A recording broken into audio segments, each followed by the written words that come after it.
¿Qué tal? ¿Cómo están, amigos y hermanos? Me da mucho gusto recibirlos.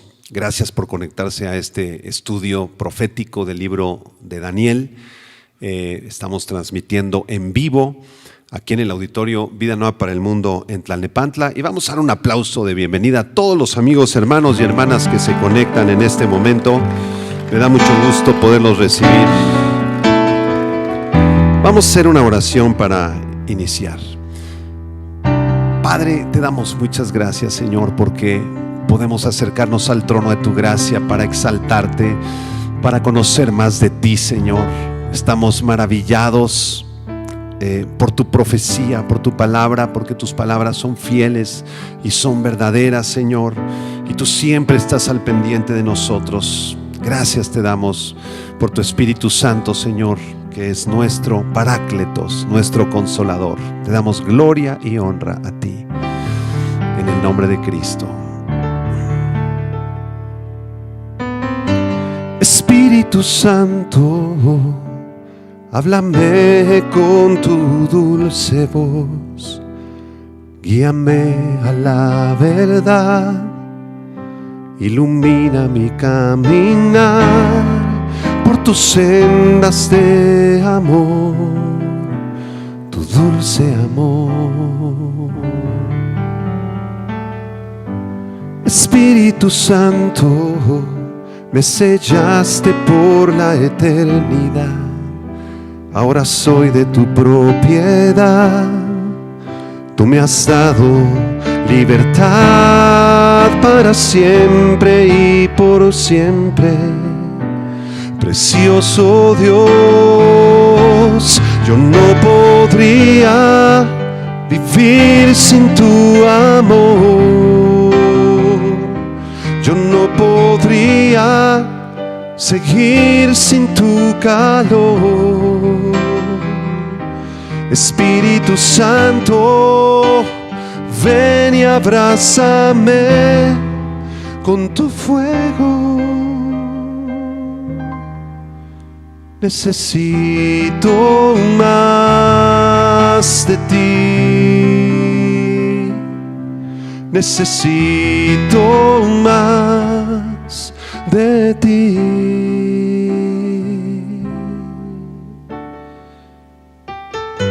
Espíritu Santo, cuando yo no sé cómo pedir, tú intercedes a mi favor. Con gemidos indecibles, con tu voz,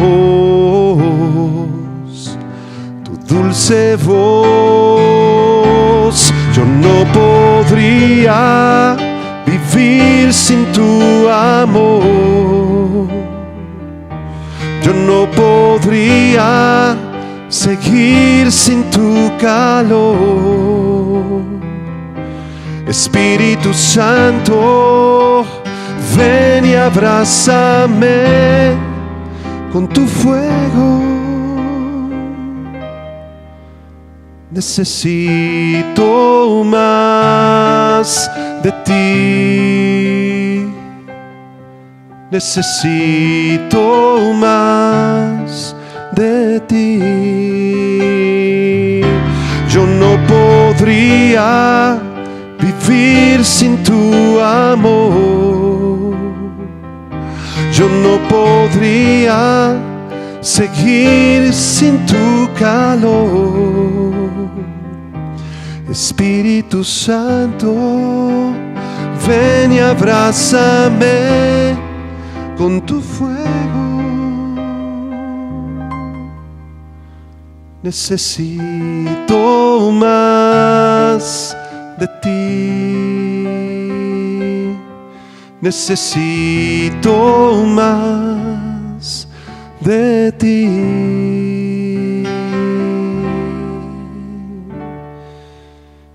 Gracias, Señor, por tu preciosísimo Espíritu Santo que siempre nos dirige y nos consuela. Amén.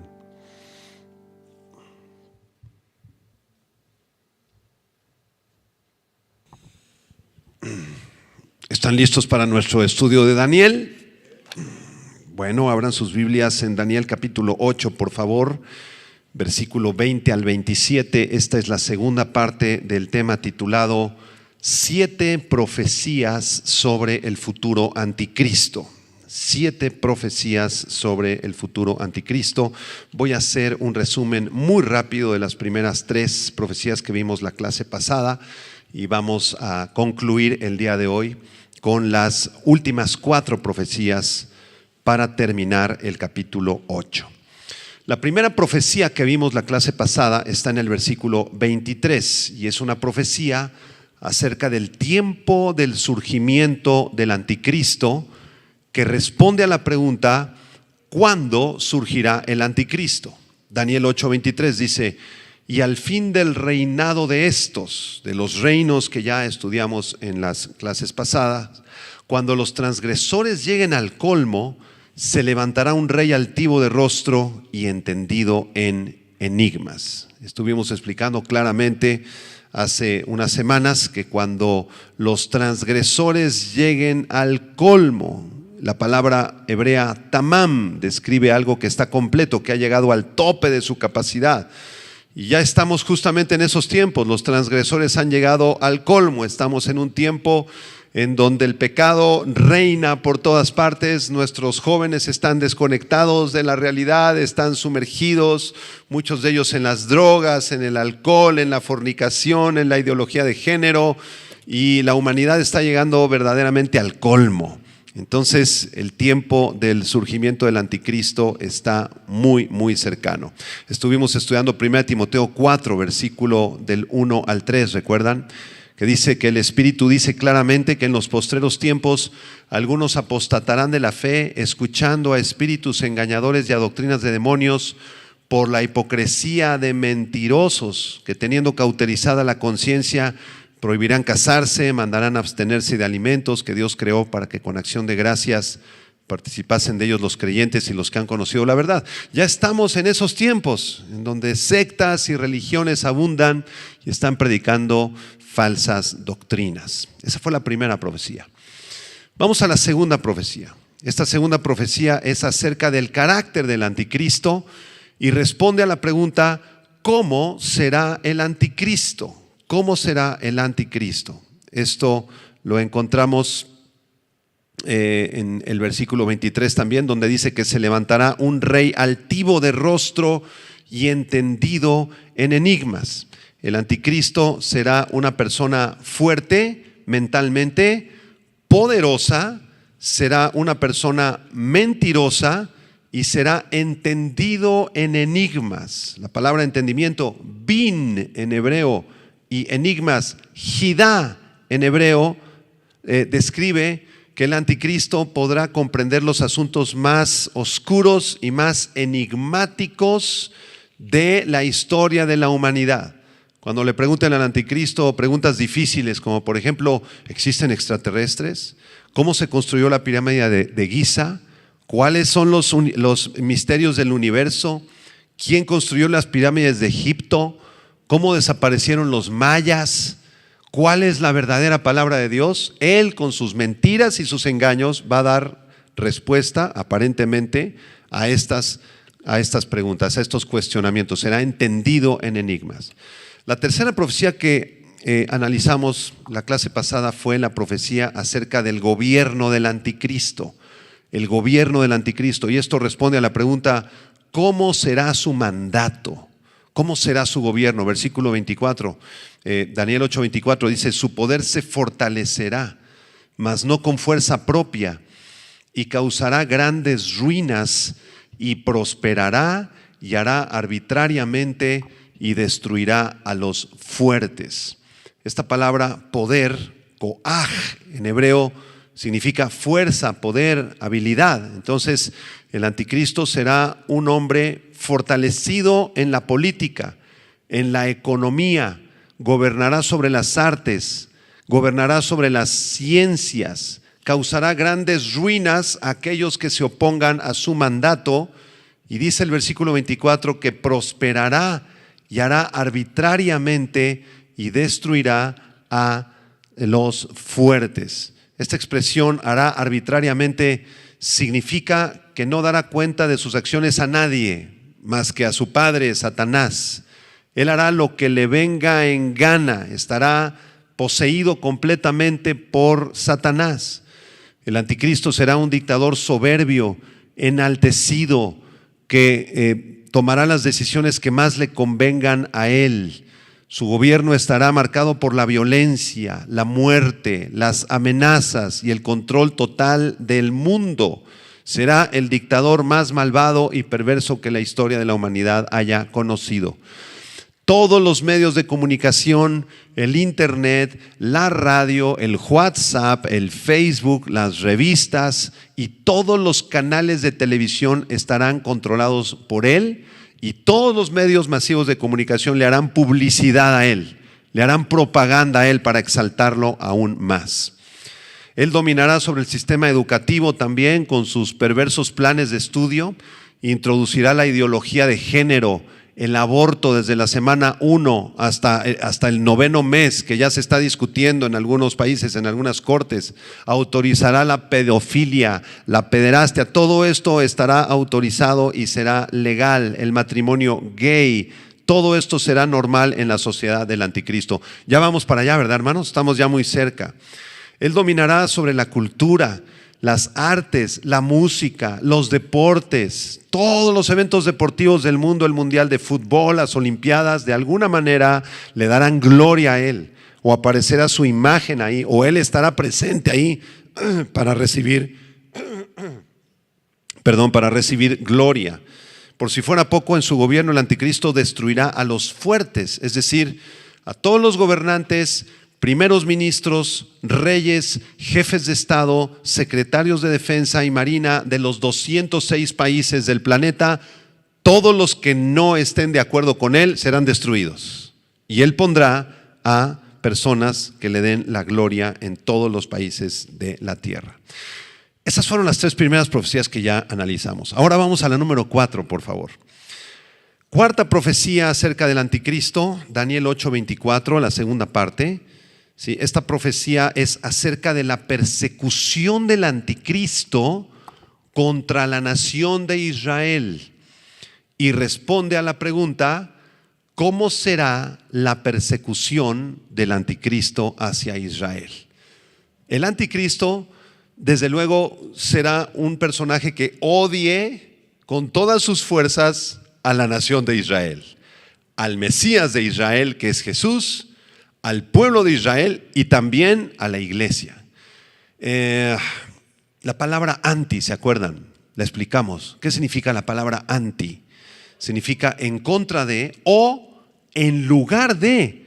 Entonces el anticristo no solamente está en contra de Cristo, sino que usurpa el lugar de Jesús.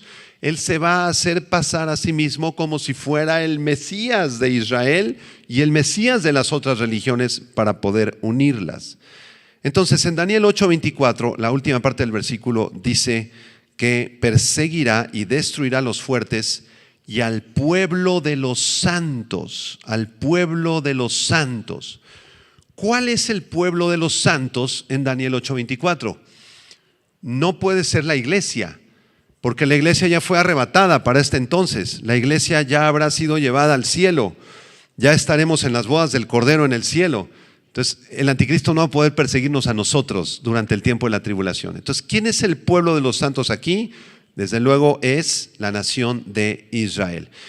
La Biblia profetiza que en los días de la tribulación el anticristo perseguirá a los judíos que se conviertan a Cristo en todo el mundo y querrá asesinarlos, querrá deshacerse de ellos, pero Dios los protegerá y los defenderá.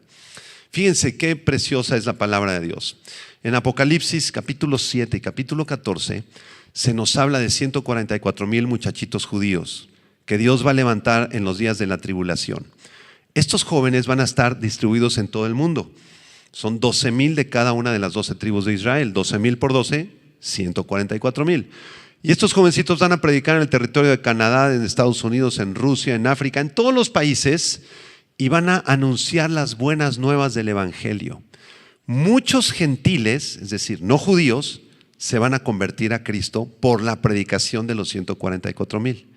pero también muchos judíos, una gran parte del pueblo de Israel que esté disperso en todas las naciones y los que vivan también en Israel se van a convertir al Mesías, porque ese es el objetivo de la tribulación. El objetivo de los 7 años de tribulación no es destruir al mundo, ¿no? El objetivo es que Israel se arrepienta y que Dios juzgue a un mundo perdido. Bueno, esta persecución del anticristo se ve claramente en Apocalipsis capítulo 12, si me acompañan en sus Biblias. Vamos a leerla por un momento. Apocalipsis 12, del 1 al 9. Aquí en este pasaje de las Escrituras vemos cómo el Señor va a proteger a la nación de Israel de esta persecución terrible. Vamos a ver, Apocalipsis 12. Aquí estamos más o menos hacia el final de la tribulación, en los últimos 3 años y medio. Dice así: apareció en el cielo una gran señal, una mujer vestida del sol, con la luna debajo de sus pies, y sobre su cabeza una corona de 12 estrellas. Pregunta: ¿quién es esta mujer? ¿A quién está representando esta mujer vestida de sol con la luna debajo de sus pies y sobre su cabeza una corona de 12 estrellas? No puede ser la iglesia, porque la iglesia ya se fue. Está representando a la nación de Israel. No sé si recuerdan allá en Génesis 37 el sueño de José. José ve, ¿verdad? Se ve a sí mismo y ve a sus hermanos postrándose delante de él. Entonces las 12 estrellas representan a José y sus 11 hermanos, ¿sí? Representan a la nación de Israel. Y esta mujer vestida del sol, que concuerda con el sueño de José de Génesis 37, está representando a la nación de Israel. Simbólicamente esta mujer es la nación de Israel. Apúntalo ahí en tu Biblia. Versículo 2: y estando encinta, está embarazada, clamaba con dolores de parto en la angustia del alumbramiento. Esta mujer está a punto de dar a luz. También apareció otra señal en el cielo. He aquí un gran dragón escarlata que tenía 7 cabezas y 10 cuernos, y en sus cabezas 7 diademas. ¿Quién es el bebé que lleva a la mujer en su vientre? ¿Quién es el bebé? ¿A quién estuvo esperando la nación de Israel durante 2500 años? Al Mesías. El bebé que lleva a esta mujer en el vientre es el Mesías. ¿Quién es el dragón del versículo 3? Satanás. Y recuerden, todo esto en el contexto de la tribulación. Estamos en la segunda parte de la tribulación. Versículo 4: y su cola de el dragón arrastraba la tercera parte de las estrellas del cielo y las arrojó sobre la tierra. Y el dragón se paró frente a la mujer que estaba para dar a luz, a fin de devorar a su hijo tan pronto como naciese. Y ella dio a luz un hijo varón que regirá con vara de hierro a todas las naciones, y su hijo fue arrebatado para Dios y para su trono. Estas profecías que estamos leyendo a veces están mirando hacia el pasado. Cuando Jesús ascendió al cielo, dice el verso 5, fue arrebatado para Dios, pero también está mirando hacia el futuro, hacia el tiempo de la tribulación. Entonces tenemos que interpretarlas con mucho cuidado. Vean por ejemplo el verso 4: la cola de este dragón, que es Satanás, arrastraba la tercera parte de las estrellas del cielo. Esto está mirando hacia el pasado, cuando Lucifer se rebeló allá en Isaías 14 y arrastró a la tercera parte de los ángeles con él. Convenció a la tercera parte de los ángeles de Dios, que se convirtieron en ángeles caídos y demonios. Y el dragón, versículo 4, se paró frente a la mujer que estaba para dar a luz, es decir, frente a Israel, en el tiempo de la tribulación, y quiso devorar al niño tan pronto como éste naciese. Quiso o querrá Satanás robarle la fe a Israel para que Israel no sea salvo en los días de la tribulación. Versículo 6, vean qué interesante, verso 6. Y la mujer, ¿quién es la mujer? Israel.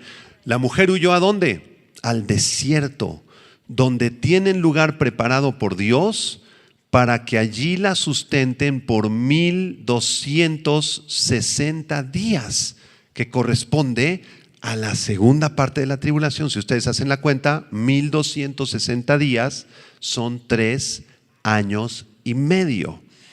Entonces, en la tribulación, el anticristo y Satanás se vienen contra Israel con todas sus fuerzas, pero la mujer, Israel, huirá al desierto. Pensamos que será el desierto de Edom o de Moab. Hay otras profecías que hablan de o que sugieren que Israel escapará hacia la zona de Edom o de Moab, posiblemente a un lugar que se llama Petra. Ahí será resguardado por el Señor. Versículo número 7. Después hubo una gran batalla en el cielo. Miguel y sus ángeles luchaban contra el dragón y luchaban el dragón y sus ángeles, pero no prevalecieron ni se halló ya lugar para ellos en el cielo. Y fue lanzado fuera el gran dragón, la serpiente antigua, que se llama Diablo y Satanás, el cual engaña al mundo entero. Fue arrojado a la tierra y sus ángeles fueron arrojados con él. Es tal el coraje de Satanás a la mitad de la tribulación, al ver que Dios empieza a proteger a la nación de Israel y que no puede asesinar al niño ni a la mujer, es tal su odio que inicia una guerra en el cielo, una guerra cósmica impresionante. El Señor envía al arcángel Miguel y sus ángeles, comenzarán a luchar contra el dragón y sus ángeles caídos en el cielo, y al final la batalla la ganará Miguel y sus ángeles, y esto provocará que Satanás sea expulsado por segunda vez del cielo. ¿Cuándo fue su primera expulsión? En Isaías 12, en Ezequiel 28. Pero esa primera expulsión allá en el Antiguo Testamento le permite a Satanás regresar al cielo. Él puede regresar al cielo porque nos acusa delante de Dios. Él le da cuentas a Dios. Él viene a la tierra, sube al cielo, viene a la tierra, sube al cielo. Pero en esta segunda expulsión ya no se le permite regresar al cielo. Es arrojado definitivamente del cielo a la tierra. Vean ahora el versículo 13, por favor. Voy a saltar hasta el versículo 13. Y cuando vio el dragón que había sido arrojado a la tierra, persiguió a la mujer. ¿Quién es la mujer? Israel, que había dado luz al hijo varón, es decir, ya habían creído en Cristo, ya les había amanecido, ya dieron a luz al Mesías, es el Mesías Jesús, y lo recibieron en su corazón. Versículo 14. Y se le dieron a la mujer las dos alas de la gran águila. Esto representa el poder de Dios, para que volase de delante de la serpiente al desierto, a su lugar donde es sustentada por un tiempo. Y tiempos, esa palabra tiempo representa dos y la mitad de un tiempo, es decir, tiempo 1 más tiempos 2, ¿cuántos llevo? 3. Y la mitad de un tiempo, ¿cuánto es? 3 y medio, 3 años y medio, Dios resguardará a la nación de Israel. Versículo 15. Y la serpiente, ¿quién es la serpiente? Satanás arrojó de su boca tras la mujer agua como un río para que fuese arrastrada por el río. Pero la tierra ayudó a la mujer, pues la tierra abrió su boca y tragó el río que el dragón había echado de su boca. Entonces el dragón se llenó de ira contra la mujer y se fue a hacer guerra contra el resto de la descendencia de ella, los que guardan los mandamientos de Dios y tienen el testimonio de Jesucristo. Entonces la serpiente aquí arroja de su boca un río. Esto no es un río literal de agua, es un símbolo, porque todo el capítulo 2 está lleno de símbolos, ¿sí? Entonces, igual que la serpiente representa a Satanás, la mujer representa a Israel, el hijo varón representa al Mesías, el río representa las fuerzas diabólicas, los ejércitos del anticristo. Será tal el odio del anticristo al verse derrotado que va a enviar a todos sus ejércitos, va a enviar armas nucleares posiblemente, va a enviar demonios, va a enviar tanques de guerra, drones, a querer asesinar a Israel. Los va a enviar para destruir a Israel. Pero ¿qué le va a pasar a su ejército? Se va a abrir la tierra como en los días de Nadab y de Abiú, ¿se acuerdan del libro de los números?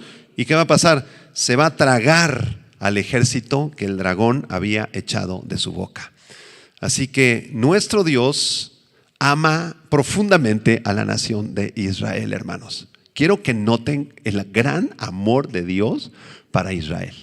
Ahora, estos judíos son judíos de Jerusalén en los días de la tribulación, los de Apocalipsis 12. No son todos los judíos de todo el mundo, ¿sí? Son los judíos específicamente que habiten en la ciudad de Jerusalén o en sus alrededores en los días de la tribulación. Esto es muy importante que tú lo comprendas, porque hay judíos en Rusia, ¿verdad? Hay judíos en España, hay judíos alemanes, hay judíos en México, hay judíos argentinos. Y en los días de la tribulación todavía habrán judíos en Alemania y en Argentina y en México. Entonces, cuando el dragón se dé cuenta que no pudo destruir a los judíos de Israel, ¿qué va a hacer? Versículo 17, se fue a hacer guerra contra el resto de la descendencia de ella. Va a buscar a los judíos del resto del mundo para asesinarlos, pero el Señor los va a defender. El Señor va a defender a su pueblo. El Señor ama a su pueblo. Y aquí una enseñanza interesante. ¿Qué va a pasar con estos judíos que fueron protegidos por el Señor en el desierto de Moab o en las tierras de Amón? ¿Qué va a pasar con ellos? Van a pasar la segunda parte de la tribulación vivos y van a entrar al milenio vivos, con cuerpos no glorificados. Ellos no van a morir porque el Señor los va a resguardar, de acuerdo a Apocalipsis 12. ¿Ya le entendieron? Nada más se me quedan viendo. No sé si le están entendiendo o no, espero que sí. Vamos a la quinta profecía, número 5. Esta quinta profecía es acerca de la sagacidad y prosperidad del anticristo. Profecía acerca de la sagacidad y prosperidad del anticristo en los días de la tribulación. Esta quinta profecía responde a la pregunta: ¿cómo hará el anticristo para engañar al mundo? ¿Cuál va a ser su estrategia, su sagacidad? ¿De qué manera va a prosperar para engañar a todos los gobernantes, todos los presidentes y primeros ministros del planeta entero y los líderes religiosos y de los ejércitos? Daniel 8:25 nos responde la pregunta. Daniel 8:25 dice: con su sagacidad hará prosperar el engaño en su mano, y en su corazón se engrandecerá, y sin aviso destruirá a muchos. Vamos a explicar el versículo 25. Subrayen la palabra sagacidad. Es la palabra hebrea sekel, con acento en la primera E y K. Sekel. Esta palabra se relaciona con una gran inteligencia que demanda una complicada red de pensamientos muy, muy profundos, que resultan en una sabiduría para aplicar el sentido común y la inteligencia para tomar las mejores decisiones posibles que beneficien al que tiene esta capacidad. Todo eso significa la palabra sekel. Lo voy a repetir porque creo que lo dije muy rápido. Sekel es una inteligencia extraordinaria que quien la posee la va a usar para tomar las mejores decisiones posibles para beneficiarse a él mismo. ¿De acuerdo? Es la palabra sekel.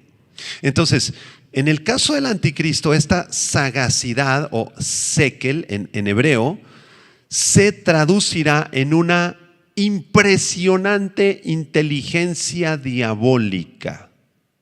Hay un examen que se hace a las personas que resultan ser así muy, muy inteligentes, súper sobresalientes en las artes, en las ciencias o en la política. Es el famoso examen del IQ, que mide el coeficiente intelectual, ¿verdad? Miren, el IQ más alto que se ha registrado en los exámenes es de 160. El que logra 160 puntos del IQ es prácticamente un genio. Por ejemplo, Alberto Einstein tenía 160. El gran músico y compositor vienés Wolfgang Amadeus Mozart, que podía componer una sinfonía cuando iba en el carruaje, iba a dar un concierto, hagan de cuenta, en Viena, y agarraba un carruaje, ¿verdad?, en Alemania, y eran 8 horas de carruaje, y en su mente él iba componiendo una sinfonía con más de 35 instrumentos, los contrapuntos, la melodía, la armonía, el contrapunto, la forma preciosa de la sinfonía. Y cuando llegaba a su destino, nada más, tráiganme una hoja de papel. Y vaciaba todo lo que ya había creado de memoria en el carruaje, sin un solo error. Mozart es el único compositor de la historia de la música que jamás tachoneó sus partituras, porque todo lo creaba en su mente. Tenía un IQ de 160. Ahora, a la luz de estos datos, ¿cuál será el IQ del anticristo? Pues va a ser superior a 160. ¿verdad? Solamente estará muy por debajo del IQ del Señor Jesucristo. Porque el Señor Jesucristo en su IQ, en su humanidad y su deidad, su inteligencia es infinita. Él es el Dios omnisciente. Entonces el IQ del anticristo, aunque sea muy alto y muy elevado y sea el ser humano más inteligente de toda la historia de la humanidad, estará muy por debajo del Señor Jesucristo. Bueno, vamos a regresar a nuestro versículo 25. Dice, con su sagacidad, ¿ya entendieron lo que es sagacidad entonces? Con su sagacidad hará prosperar el engaño en su mano. Versículo 25. ¿Sí? O sea, este perverso engañará a toda la humanidad. Tendrá tal sagacidad, tal inteligencia, tal astucia perversa, que hará creer a todas las religiones del mundo que Él es el verdadero Mesías. Así de sagaz va a ser, así de inteligente. ¿Cómo le va a hacer? Miren, no tengo todas las respuestas, pero lo que sí sé es que va a ir con el Papa católico y le va a decir, yo soy el Mesías, y el Papa le va a creer. Va a venir con todas las iglesias protestantes que se quedaron del mundo, cristianos de nombre que nunca nacieron de nuevo, y va a convencer a todos los pastorcillos que se quedaron, ¿verdad?, en la tribulación, de que Él es el Mesías. Va a venir con la torre del vigía de los testigos de Jehová y los va a convencer que Él es el Mesías. Va a ir con la comunidad musulmana y les va a decir, yo soy el Mahdi, yo soy su Mesías. Va a ir con los chinos, con los árabes, con los hindúes y va a convencer a todos que Él es el Mesías o el Dios que viene a salvarlos. Va a ser una sagacidad impresionante. Cuando le pregunten, oiga, gran maestro, ¿qué pasó con los millones de personas que desaparecieron hace más o menos 3 años y medio? Porque ellos dicen que eran el pueblo de Dios. Él les va a decir que no eran el pueblo de Dios, que eran los impíos y que Dios se los llevó a todos los impíos para que se quedaran los justos y que Él es el líder de los justos. Entonces la gran mayoría de los habitantes del planeta Tierra le van a creer, van a ser convencidos por Él.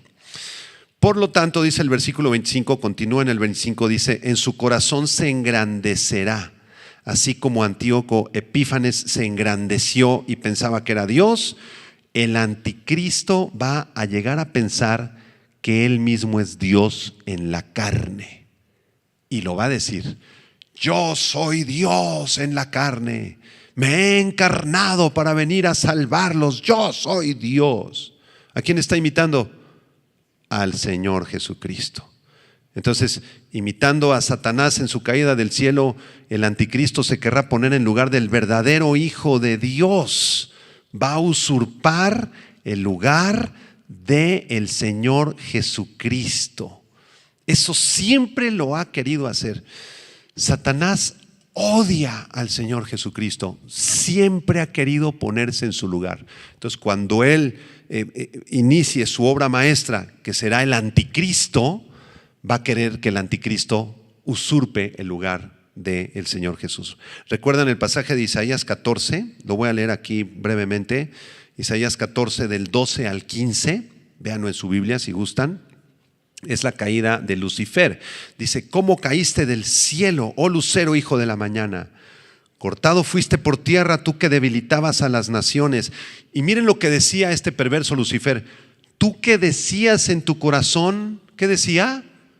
Subiré al cielo, en lo alto, junto a las estrellas de Dios, que son los ángeles. Levantaré mi trono y en el monte del testimonio me sentaré a los lados del norte. Sobre las alturas de las nubes subiré y seré semejante al Altísimo. Su gran deseo de Lucifer y de Satanás y del falso profeta que conforman la Trinidad diabólica han sido siempre ser como Jesús, ser como el Hijo de Dios. Y también se profetiza en el verso 25 que sin aviso destruirá a muchos. Vean en Daniel 8:25 al final de este versículo, ¿verdad? Dice que el anticristo destruirá a muchos, ¿sí? Daniel 8:25, con su sagacidad hará prosperar el engaño en su mano y en su corazón se engrandecerá y sin aviso destruirá, ¿qué? A muchos. ¿A quiénes va a destruir? A los que se le opongan. Yo soy el Mesías, crean en mí. Y si por ahí algún presidente de alguna nación le dice, no, discúlpame, yo no creo en ti. A mí ya me predicaron el evangelio los 144,000. Ah, ¿no crees en mí? Los va a mandar matar. Los va a eliminar.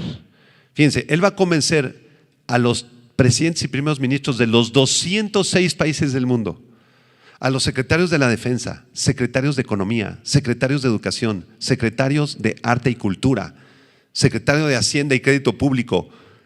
A todos los presidentes y a todos los secretarios de todo el planeta los va a convencer de que él es el Mesías. Y a todos los líderes religiosos. Y el que no le haga caso, los va a asesinar. Esa es la quinta profecía. Impresionante el gobierno que se va a establecer próximamente en el mundo, ¿verdad? Para allá vamos, ya no falta mucho tiempo.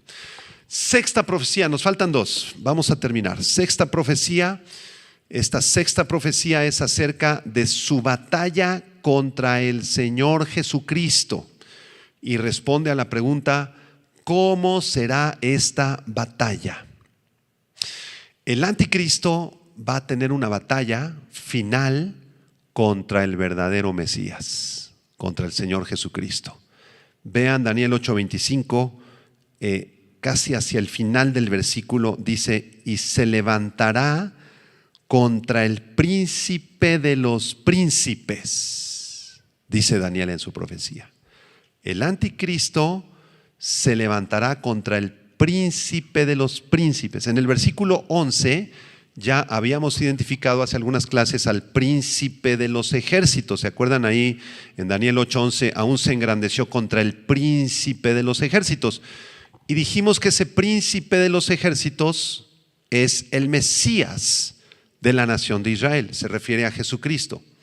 De manera que este príncipe de los ejércitos del versículo 11 concuerda en el versículo 25 con el príncipe de los príncipes, es decir, es el mismo personaje, es el Señor Jesucristo. Subraya la palabra príncipe, por favor. Es la palabra hebrea zar, S-A-R, y se refiere a un jefe, a un capitán, a un gobernador o a un amo. Entonces aquí en el verso 25 se está refiriendo sin lugar a dudas a Jesús, el Mesías. Entonces el anticristo se va a levantar en contra de el príncipe de los príncipes para intentar destruirlo. Satanás siempre ha querido destruir a Jesús. ¿Se acuerdan cuando nació Jesús en Belén? ¿Qué pasó? Vinieron los 3 sabios de Oriente, lo adoraron, pasaron antes ahí con Herodes. Y Herodes les dijo, ¿dónde está ese rey? Porque yo también quiero adorarlo. Mentiroso, no quería ir a adorarlo, quería ir a matarlo. ¿Verdad? Entonces, siempre ha querido destruir al Señor Jesucristo y en los días de la tribulación no será la excepción. Él va a querer destruir a Jesús. Vamos a revisar esto brevemente en la segunda a los Tesalonicenses, capítulo 2, un pasaje profético muy interesante. Vamos ahí un momento a 2 Tesalonicenses 2, por favor, versículos del 1 en adelante. 2 Tesalonicenses 2, del 1 en adelante. Vamos a leerlo. ¿Qué dice? Pero con respecto a la venida de nuestro Señor Jesucristo, se refiere a la segunda venida, y nuestra reunión con Él, os rogamos, hermanos, que no os dejéis mover fácilmente de vuestro modo de pensar, ni os conturbéis ni por espíritu, ni por palabra, ni por carta como si fuera nuestra, en el sentido de que el día del Señor está cerca. Aquí el día del Señor se refiere a la segunda venida de Cristo. Y el Espíritu Santo a través de Pablo nos dice, no te dejes mover de tu modo de pensar. No te dejes mover del Evangelio. Debemos estar firmes en el Evangelio. No te muevas de la enseñanza bíblica. No creas otras enseñanzas. Personas que le han agregado cosas a la Biblia o que le han quitado cosas a la Biblia. O como el otro día una hermana, pastor, es que yo estaba desesperada y la verdad sí fui a consultar a un brujo, me hicieron una limpia. ¿Cómo crees, hermana? Entonces yo dudo mucho que seas cristiana, porque se dejó mover muy fácilmente de su modo de pensar. Versículo 3, nadie os engañe en ninguna manera, porque no vendrá. ¿Quién no vendrá? el Señor Jesucristo, versículo 1, no vendrá, ¿sí?, sin que antes venga la apostasía y se manifieste el hombre de pecado, el hijo de perdición. O sea, el Señor Jesucristo no regresará sin que antes venga la apostasía. ¿Qué es la apostasía? La palabra apostasía significa abandonar.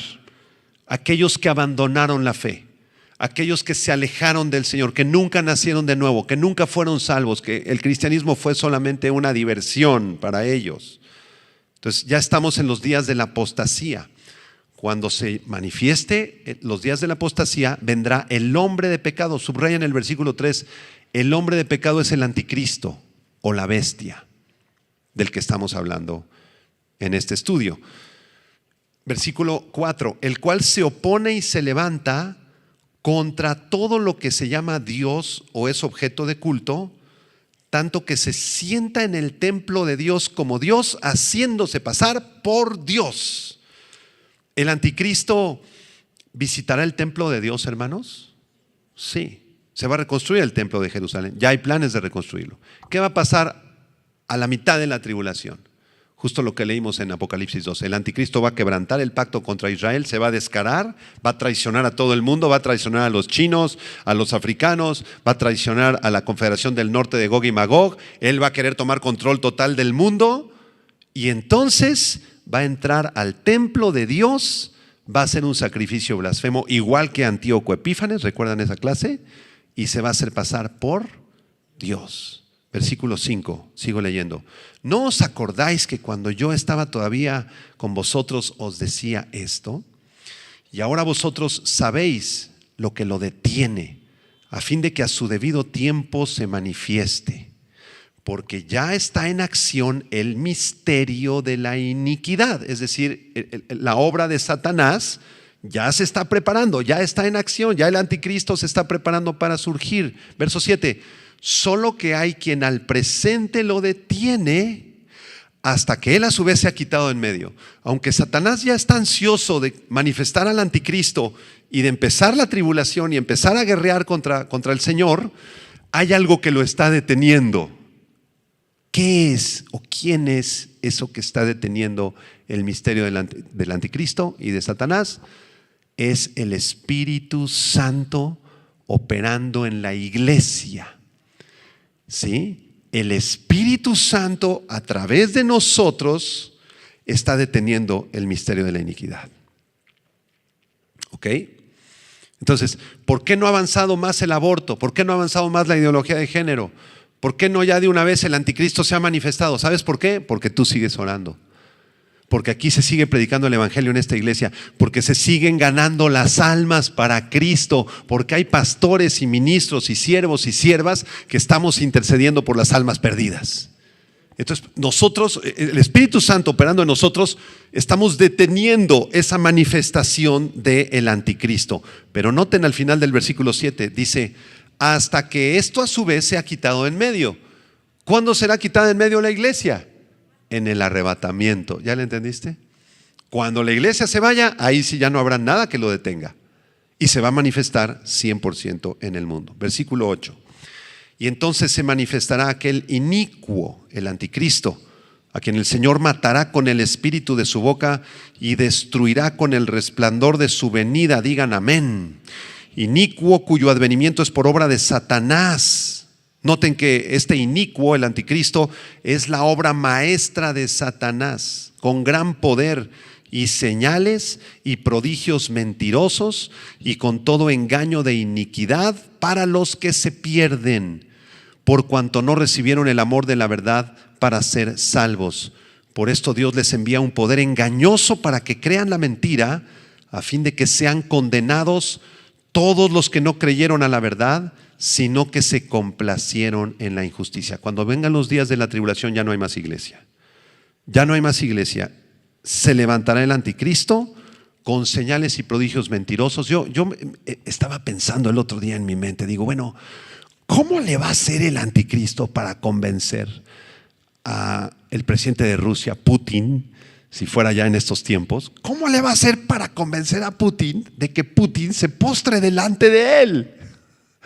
Si Putin también es un orgulloso y soberbio que quiere conquistar el mundo, ¿cómo le va a hacer? Entonces yo me estaba imaginando, ¿verdad? Esto ya era un ejercicio de imaginación. Me imagino al anticristo viniendo al Kremlin, ahí a Rusia, ¿no? Y llegando allá a la sala con Putin, ¿no? Y de alguna manera, a través de un poder muy engañoso, va a poder endemoniar o como hipnotizar, como captar la atención a través de demonios del presidente Putin.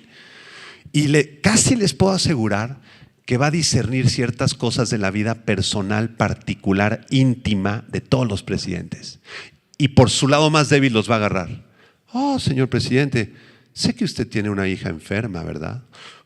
Sí, ¿cómo lo supo? Tráigala. Van a traer a la chamaquita o lo que sea, y el anticristo va a tener la capacidad de hacer engaños con poderes y señales y prodigios mentirosos. Yo la voy a sanar. Y la niña queda sanada. Entonces el presidente, verdaderamente usted es el Mesías. Y ahí se van a postrar delante de él. Y a través de este tipo de circunstancias muy particulares, íntimas de los 206 presidentes del mundo, se los va a echar a la bolsa a los 206. Y el que no quiera lo va a matar y va a poner otro. ¿Ya lo entendieron? Impresionante cómo va a actuar este personaje diabólico. Ahora, también ahí, como vimos en el versículo 9, es un inicuo cuyo advenimiento es por obra de Satanás. Esto es la obra maestra de Satanás, ¿sí? Entonces, el anticristo es la obra maestra de Satanás. Y Satanás siempre ha querido imitar el poder de Dios. Entonces, no nos sorprenda que el anticristo, esto es especulación teológica, pueda nacer de una muchachita virgen, posiblemente musulmana judía, o de ambas religiones, con ascendencia judía y musulmana, posiblemente, y que esta muchachita nazca el bebé, ¿verdad? Y le pregunten, ¡ay, qué lindo niño! El anticristo, imagínense, de bebé, ¿no? Oye, ¿quién es el papá? No tiene papá. Fue la obra sobrenatural del Espíritu la que me dejó embarazada.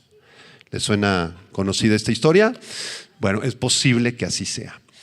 Séptima y última profecía acerca del anticristo es la profecía acerca de su derrota final. Y responde a la pregunta, ¿cómo será derrotado el anticristo y por quién? Versículo 25. Este versículo es de nuestros favoritos. Dice Daniel 8:25, con su sagacidad hará prosperar el engaño en su mano y en su corazón se engrandecerá y sin aviso destruirá a muchos. Se levantará contra el príncipe de los príncipes. ¿Quién es el príncipe de los príncipes? El Mesías. Pero, ¿qué? Subrayenlo en su Biblia. Pero será quebrantado, aunque no por mano humana. ¿Qué le va a pasar al anticristo al final de sus días y de su breve e insignificante gobierno? Va a ser quebrantado, pero no por una fuerza humana, sino por el mismo Dios Todopoderoso, por el Señor Jesucristo. Sus días están contados. El relato más claro de la caída y quebrantamiento del anticristo está en Apocalipsis capítulo 19. Vamos a leerlo. Si me acompañan, por favor, Apocalipsis 19, desde el versículo 11. Esta es una de las descripciones más claras de la segunda venida de Cristo en gloria y cómo va a derrotar a este perverso personaje. ¿Qué dice Apocalipsis 19:11? Vamos a leerlo juntos. Dice, entonces vi el cielo abierto, dice el apóstol. Otra vez se abrió el cielo. Y he aquí un caballo blanco, y el que lo montaba se llama Fiel y Verdadero, y con justicia juzga y pelea. ¿Quién es el que está montando este caballo? Cristo, Jesús. Verso 12, sus ojos eran como llama de fuego y había en su cabeza muchas diademas y tenía un nombre escrito que ninguno conocía sino él mismo. No piensen que el Señor Jesucristo le sale fuego así como soplete de los ojos, ¿sí? O que tiene un montón de coronas aquí. Son símbolos, son representaciones simbólicas. La llama de fuego que sale de los ojos de Jesús está representando su omnisciencia. Él es el Dios omnisciente. Él lo sabe y lo conoce todo. Y las diademas, las muchas diademas que tiene en su cabeza, nos hablan de que el Señor Jesucristo para este entonces ya fue coronado por el Padre de todas las formas posibles en las que el Padre lo pudo haber coronado. Hay dos palabras griegas para corona. Una es la palabra Stéfanos, apúntala, con ese, Stéfanos. Esa es la corona de los vencedores. Cuando alguien ganaba una batalla y regresaba, le daban una Stéfanos. Cuando alguien ganaba el maratón, primer lugar, Stéfanos, la corona de los victoriosos. Pero la diadema, que es la segunda palabra griega, diadema es la corona de los reyes, de los soberanos, de los poderosos. La palabra que se usó aquí en el versículo 12 es la palabra diadema o diadema en griego, que se refiere a la corona de los reyes. Jesucristo es el Rey de reyes. Entonces el hecho que tenga muchas diademas quiere decir que el Padre ya lo coronó de honra, lo coronó de gloria, lo coronó de majestad, lo coronó de alabanza, lo coronó de adoración, lo coronó para ser el Hijo de Dios. Cristo ha sido coronado de todas las formas posibles. ¿Ya lo entendieron? Versículo 13, estaba vestido de una ropa teñida en sangre y su nombre es el Verbo de Dios. Y los ejércitos celestiales vestidos de lino finísimo, blanco y limpio le seguían en caballos blancos. Dentro de esos ejércitos venimos nosotros, hermanos. Va a venir la iglesia, junto con ángeles, querubines, serafines, arcángeles. Vamos a venir en la segunda venida acompañando al esposo. Porque cuando el esposo está recién casado y viaja, pues no deja a la esposa en la casa. Yo cuando estaba recién casado y hasta la fecha me llevo a Carlita donde puedo. Mi esposa va conmigo. También el Señor Jesucristo ya estará casado en este momento. Vean el versículo 9 al 10 nos habla de las bodas del Cordero. Ya está casado. Entonces viene con su esposa.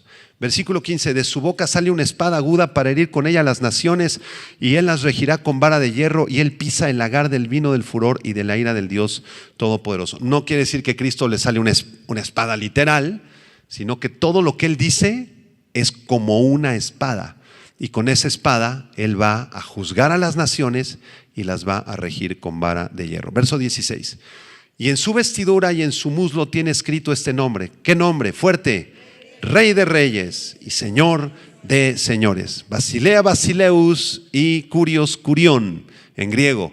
El Rey de todos los reyes y el Señor de todos los señores. Verso 17. Vi a un ángel que estaba en pie en el sol y clamó a gran voz diciendo a todas las aves que vuelan del medio del cielo: vengan y congréguense en la gran cena de Dios, para que coman carnes de reyes y de capitanes, carnes de fuertes, carnes de caballo, carnes de sus jinetes, de todos, libres y esclavos, pequeños y grandes. Es una batalla terrible, es una carnicería espantosa. ¿Cuándo es esta batalla?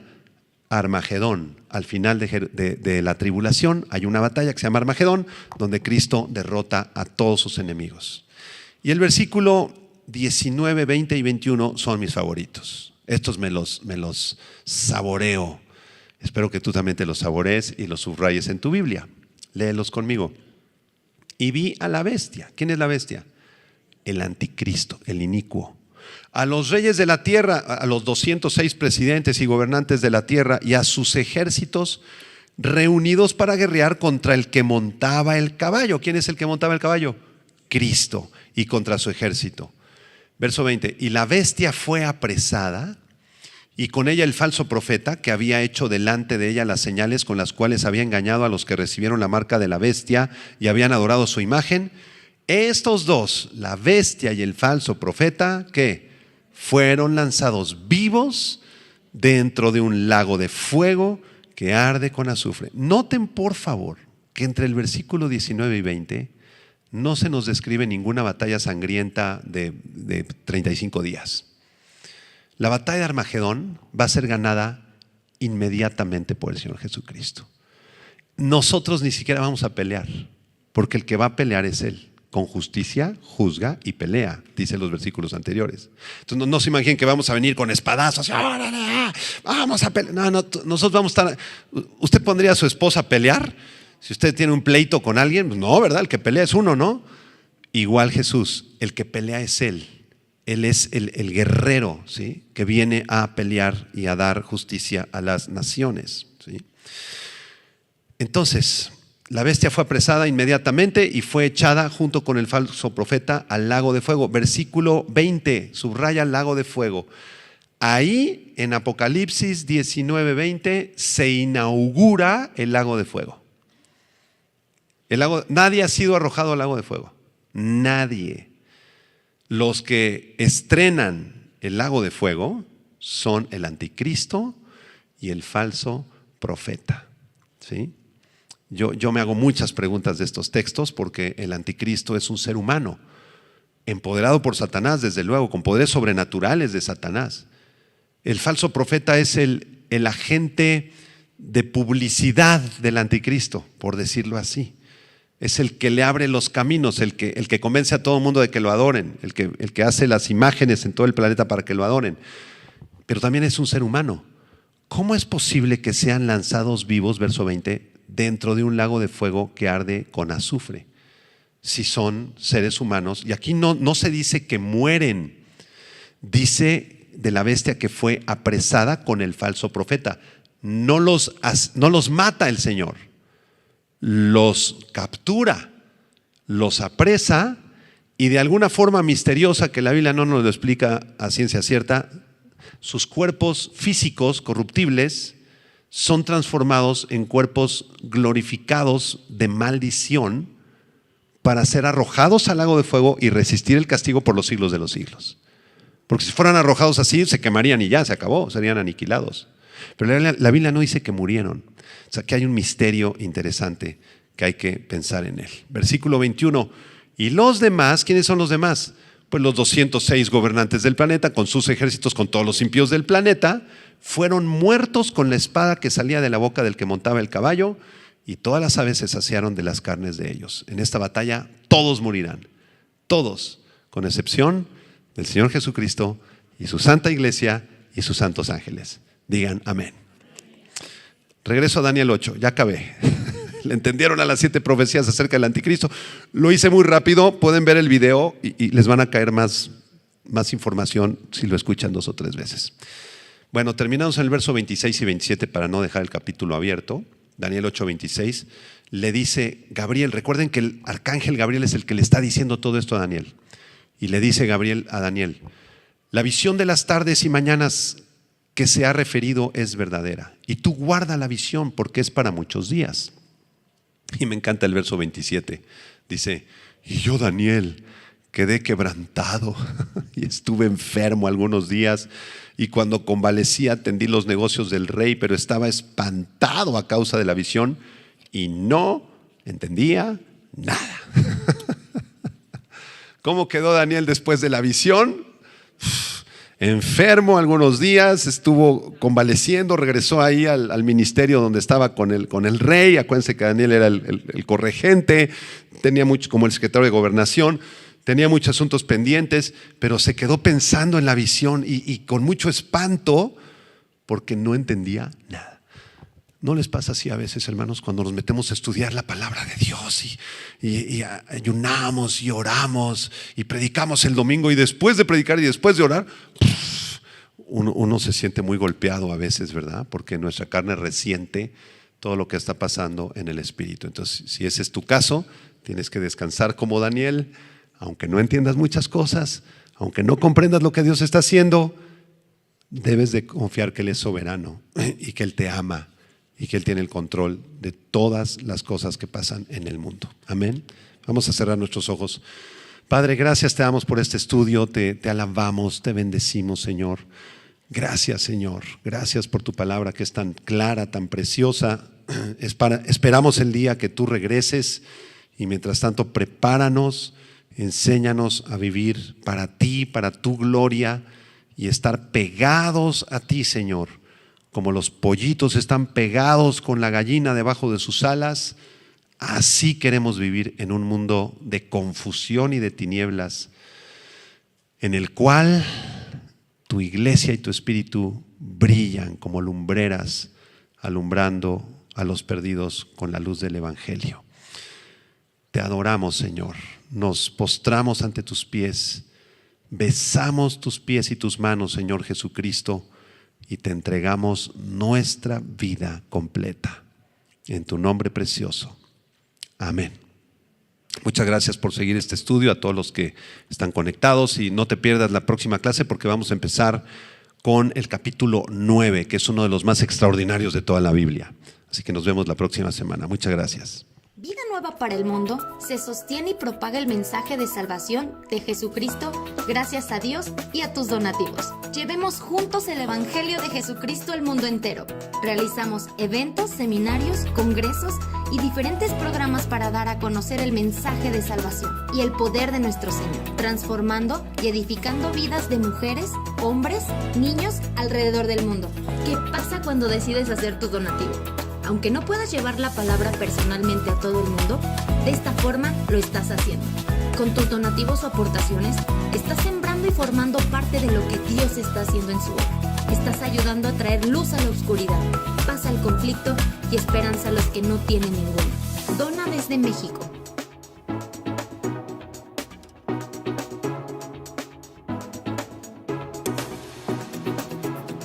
Dona desde Estados Unidos.